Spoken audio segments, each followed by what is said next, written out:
Hello R33 customers.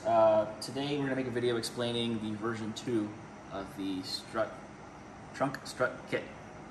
So we have Rob's car here. He has the OEM struts, and while they're kind of in that range where they're pretty able to kill us at this point. So the new version does not require as much cutting, and pretty much, well, it doesn't actually require any cutting, but I like to do some cutting just to guarantee that we do this right. I'm going to walk you through it. So if you've had an R33 for a while, you probably have yourself a nice trunk stick. So we're going to use this the last time. Safety first. This will kill you. And this actually will hurt like a small child or something. I'm not even kidding. You're going to loosen the bolts. Obviously, I broke them loose before shooting this. And you're pretty much just going to pull down on the strut. And now you have a strut that's pretty loose. So typically what you'd be able to do is you'd be able to kind of wiggle this out. But in the case of these, they never really quite come out. And you can risk damaging the ball. If you were to put too much pressure on it, it would just rip off, which would make this whole thing dramatically harder. So here's what I like to do. This is an instruction from the first video. Okay, so in order to guarantee that we salvage the ball, what I like to do is I put a little slit in the old strut. This is kind of overkill, this large grinder. You could just use a small like Dremel or rotary tool, but this is what I have on hand.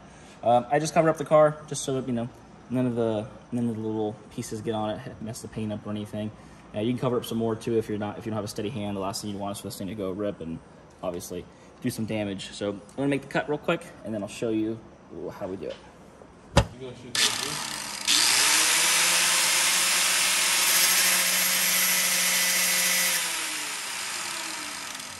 So now we made our cut. You can just kind of,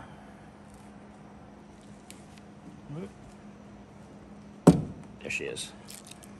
So just to give you an idea, all I'm doing is just breaking the tension, just so that it pops off a little bit easier. So we've officially done the hardest part. Now comes the install. Okay, so now that you have it off, we're gonna go ahead and get the battery replacement. There is a left and a right. You'll be able to tell by looking at the bracket. So if you hold it the way that it was mounted, which in this case is like that, the correct mount looks identical. The mount is going to match the one you just removed. Okay, so now that we have the correct side, we're simply going to go to the bottom of the strut and unlock the little clip that it has, and then you just simply pop it in. If you do it right, the clip will usually seat itself, like in this case it did. At that point, we go to bolt it out. If you have the other strut up, or if you have this thing set all the way up, you'll see that it comes in a little short. The reason we did that is because if we tried to make this the same length as the factory strut, this became really difficult to install. Being able to compensate for having to open up the hood so much to get the factory size in, it was just too much. The whole point of this kit was just so people could do it in the driveway, in their garage with basic tools. So that is why we have that issue. So I'm going to show you this real quick here. Let me see if I'm going to remove the stick. And we're just going to let it fall in place. There we go. And at that point, you literally would just bolt it back up. And you're done. Well, repeat on the other side, and then you're done. So I'm going to go ahead and do the other side real quick, and then I'll show you how the trunk should open by itself. Installed, and these are the results. So as you can see, these are dramatically slower to move up than version 1. Version 1 kind of took off like a rocket ship, so we were limited to options. These shocks were actually very, very specifically designed, and this is how they work. This thing's not trying to crash down and kill you anymore, and you don't have to have the stick in the trunk anymore. We can throw it out.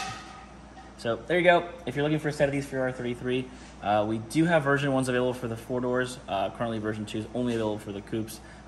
They do work for the GTST and the GTR, and they're for sale at ravperformance.com.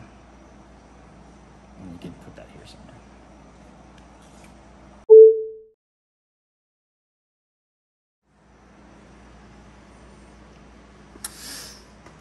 Yeah, you already know what's going on. Just holding this trunk, you know. I can take that one off, but my boss won't let me do it. I mean, it's nothing to it, it's just a couple bolts. But my boss said no, so. holding this trunk.